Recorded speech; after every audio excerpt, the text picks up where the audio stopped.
Nanti sih ngomong, engkau dino sing ngatur strategi, engkau lek ketemu kon sing alasan, kan kamu aja mulat itu. Iki kan sing ngatur strategi ada njupuk yang listrik. Lu tuh larang dor tosi goblok. Engkau resikonya kok nang dhewe ya. Lho, kan ora jodoh lek ketemu kok melas karo duduk aku, boleh duduk aku ngono.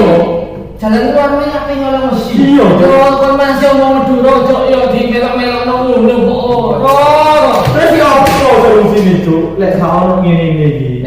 Wis tak balik aku balik nang sesak capek. Iki kok ngene. Kok balik sih, oh. Iya, Cuk, aku pengangguran aja balik-balik barang. Sorry, bos, ade gak pengangguran kok. Aku lek iki bawa mobil lho.